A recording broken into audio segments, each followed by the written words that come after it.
आप सभी को जय मसीह की। मेरे प्रिय भाइयों और बहनों, आज इस समय जहां भी आप ये संदेश सुन रहे हैं, मैं चाहता हूं कि आप एक क्षण के लिए रुक जाएं। अपने मन की दौड़ को धीमा करें, अपनी सांसों को स्थिर करें और यह मानकर बैठे कि परमेश्वर अभी भी चमत्कार करता है, अभी भी चंगा करता है, अभी भी टूटे हुए शरीरों, थके हुए मनों और घायल आत्माओं को छूता है। बहुत से लोग इस समय दर्द में हैं, कुछ ऐसे दर्द में जो दिखाई देते हैं और कुछ ऐसे दर्द में जो किसी को दिखाई नहीं देते। किसी का शरीर बीमारी से थका हुआ है, किसी का मन चिंता से घिरा हुआ है, किसी का विश्वास लंबे इंतजार के कारण कमजोर पड़ गया है, और कोई चुपचाप ये सोच रहा है कि क्या मेरे लिए भी चंगाई संभव है। प्रिय आत्मा, अगर आपके दिल में कभी यह सवाल उठा है कि क्या परमेश्वर मुझे भी छू सकता है, तो आज इस वीडियो को अंत तक सुनिए, क्योंकि यह केवल एक प्रार्थना नहीं है, ये परमेश्वर के वचन पर आधारित एक विश्वास की घोषणा है। बाइबल में परमेश्वर को यहोवा राफा कहा गया है, अर्थात वह परमेश्वर जो चंगा करता है। यह कोई धार्मिक उपाधि नहीं, यह उसके स्वभाव की पहचान है। निर्गमन 15:26 में परमेश्वर कहता है, मैं यहोवा हूं जो तुझे चंगा करता है। इसका अर्थ यह है कि चंगाई कोई नई बात नहीं है, यह परमेश्वर के स्वभाव का हिस्सा है। वह केवल आत्मा को नहीं, शरीर को भी देखता है। वह केवल पाप को नहीं, पीड़ा को भी देखता है। वह केवल गिरावट को नहीं, कमजोरी को भी जानता है। प्रिय भाइयों और बहनों, बीमारी का अनुभव मनुष्य को अंदर तक हिला देता है। जब शरीर साथ देना बंद करता है, तब डर बढ़ने लगता है। जब रिपोर्ट हाथ में आती है, तब मनुष्य के विचार बदल जाते हैं। जब दवा लंबे समय तक चलती है और फिर भी राहत पूरी नहीं मिलती, तब आत्मा थकने लगती है। लेकिन यहीं पर वचन हमें संभालता है। यिर्मयाह 17:14 में लिखा है, हे यहोवा, तू मुझे चंगा कर, तब मैं चंगा हो जाऊंगा। तू मेरा उद्धार कर, तब मेरा उद्धार हो जाएगा, क्योंकि मैं तेरी ही स्तुति करता हूं। ध्यान दीजिए, यहां नबी कोई अंदाजा नहीं लगा रहा, वो घोषणा कर रहा है। वो कह रहा है कि यदि प्रभु चंगा करे तो चंगाई निश्चित है। आज बहुत से लोग चंगाई के लिए प्रार्थना तो करते हैं, लेकिन भीतर संदेह भी रखते हैं। वे कहते हैं अगर प्रभु चाहे तो, लेकिन बाइबल हमें यह सिखाती है कि परमेश्वर की इच्छा जीवन, दया, बहाली और करुणा में प्रकट होती है। हाँ, समय उसका होता है, तरीका उसका होता है, लेकिन उसका हृदय अपने बच्चों के लिए दया से भरा हुआ है। भजन संहिता 103 और 2:3 कहती है, हे मेरे मन, यहोवा को धन्य कह और उसके किसी उपकार को ना भूलना, वही तो तेरे सब अधर्म को क्षमा करता है और तेरे सब रोगों को चंगा करता है। यह वचन हमें पापों की क्षमा और रोगों की चंगाई को एक साथ दिखाता है। क्यों? क्योंकि परमेश्वर मनुष्य को टुकड़ों में नहीं देखता, वह संपूर्ण मनुष्य को देखता है। प्रिय आत्मा, कभी कभी शरीर की बीमारी से पहले मन की थकान आती है। कई लोग केवल शारीरिक दर्द से नहीं, बल्कि भावनात्मक चोटों से भी गुजरते हैं। पुराने अपमान, टूटे रिश्ते, अस्वीकृति, डर, तनाव, ये सब भीतर एक ऐसा बोझ बना देते हैं जो शरीर को भी प्रभावित करने लगता है। इसलिए जब हम चंगाई की प्रार्थना करते हैं, तो हमें केवल शरीर के लिए नहीं, बल्कि मन और आत्मा के लिए भी प्रार्थना करनी चाहिए। यीशु ने केवल रोगियों को नहीं, टूटे मन वालों को भी बुलाया। उसने केवल लकवाग्रस्तों को नहीं उठाया, उसने निराशों को भी आशा दी। अब मैं आपसे निवेदन करता हूं कि जहां भी आप हैं, वहां अपने मन को परमेश्वर की ओर मोड़िए।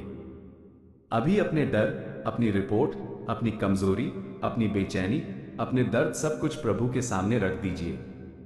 प्रार्थना तभी गहरी होती है जब वो सच्ची होती है। परमेश्वर को सुंदर शब्दों की जरूरत नहीं, उसे सच्चे दिल की जरूरत है। हे स्वर्गीय पिता, हम प्रभु यीशु मसीह के पवित्र और सामर्थी नाम में तेरे सामने आते हैं। हम तेरी दया को मानते हैं, तेरे प्रेम को मानते हैं और यह स्वीकार करते हैं कि हमारे जीवन की हर सांस तेरे हाथों में है। प्रभु, हम अपने सब पापों, भूलों, छिपी हुई कमजोरियों और जाने अनजाने अधर्मों के लिए तेरे सामने पश्चाताप करते हैं। हमें क्षमा कर, हमें शुद्ध कर और हमारे हृदय को तेरे सामने सही कर, क्योंकि हम जानते हैं कि तू पवित्र परमेश्वर है और तेरी उपस्थिति में आने के लिए हमें दया की आवश्यकता है। प्रभु, जो भी यह प्रार्थना सुन रहा है, उसके जीवन की हर बीमारी को, हर शारीरिक कष्ट को, हर कमजोरी को, हर लंबे समय से चले आ रहे दर्द को हम तेरे सामने रखते हैं। यीशु के नाम में हम घोषणा करते हैं कि तू वही परमेश्वर है जो चंगा करता है। जहां दर्द है वहां राहत पहुंचे, जहां सूजन है वहां शांति पहुंचे, जहां भय है वहां विश्वास पहुंचे, जहां निराशा है वहां आशा जन्म ले। हे प्रभु यीशु, तूने क्रूस पर केवल हमारे पापों का भार नहीं उठाया, तूने हमारी पीड़ाएं भी उठाई। तेरे कोड़ों के द्वारा चंगाई का रास्ता खोला गया। इसलिए आज हम तेरे नाम में प्रार्थना करते हैं कि यहोवा राफा की सामर्थ अभी इस सुनने वाले के शरीर में काम करें। सिर से पांव तक, नस नस में, रक्त में, हृदय में, फेफड़ों में, हड्डियों में, कोशिकाओं में, हर प्रणाली में तेरी शांति और बहाली उतरे। यदि कोई लंबे समय से किसी बीमारी से जूझ रहा है, यदि कोई डॉक्टरों के उत्तरों से थक चुका है, यदि कोई यह मानने लगा है कि शायद अब कुछ नहीं बदलेगा, तो आज वही व्यक्ति तेरे वचन के आधार पर नई आशा पकड़े, क्योंकि तेरे लिए कुछ भी असंभव नहीं। प्रभु, तू वही है जिसने अंधों को दृष्टि दी, कौड़ियों को शुद्ध किया, लकवे के रोगियों को उठाया और मृतकों को भी जीवित किया। इसलिए आज की यह प्रार्थना भी व्यर्थ नहीं जाएगी। प्रिय भाइयों और बहनों, अभी अपने भीतर यह विश्वास जगाइए कि परमेश्वर सुन रहा है। चंगाई हमेशा शोर से नहीं आती। कई बार वो चुपचाप भीतर काम करना शुरू करती है। जैसे सुबह का प्रकाश धीरे धीरे फैलता है, वैसे ही परमेश्वर का कार्य कई बार धीरे धीरे प्रकट होता है, लेकिन जब वह करता है तो गहराई से करता है। हे पिता, हम ये भी प्रार्थना करते हैं कि इस सुनने वाले के मन को भी तू चंगा करें। हर चिंता, हर भय, हर बुरे विचार, हर घबराहट, हर अनिद्रा, हर मानसिक बोझ को अभी तेरे चरणों में छोड़ते हैं। तेरी शांति जो सारी समझ से परे है, इस मन और हृदय की रखवाली करें।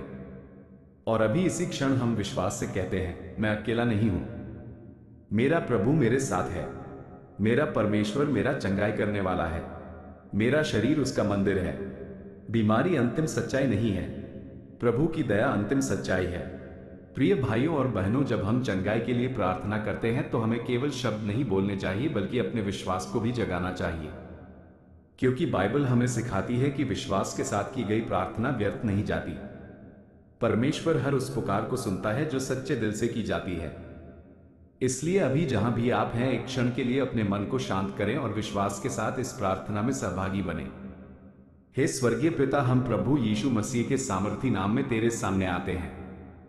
तू दया और करुणा का परमेश्वर है।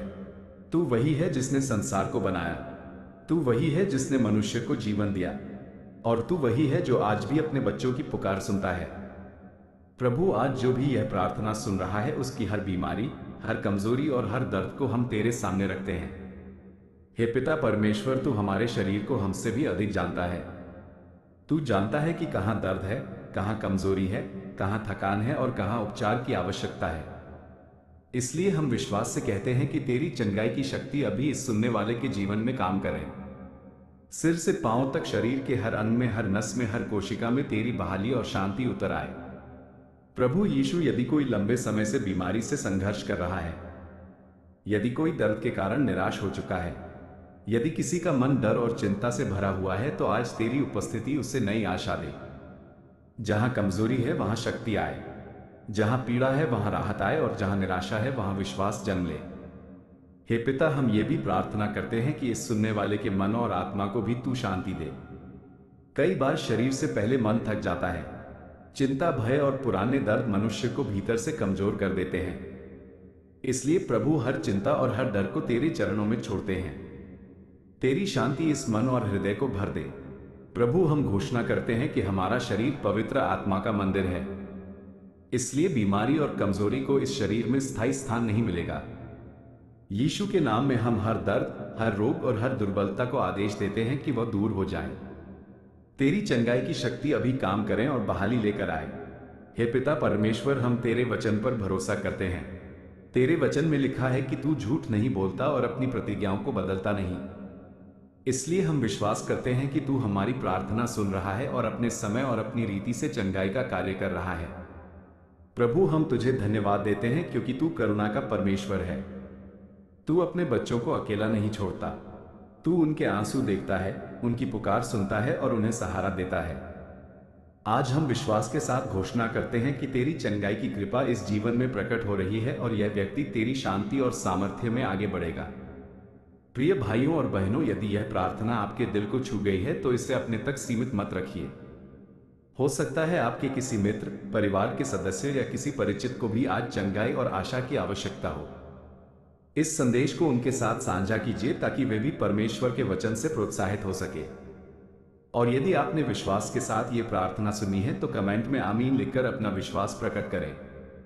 ये केवल एक शब्द नहीं बल्कि विश्वास की घोषणा है कि परमेश्वर आज भी जीवित है और आज भी चमत्कार करता है।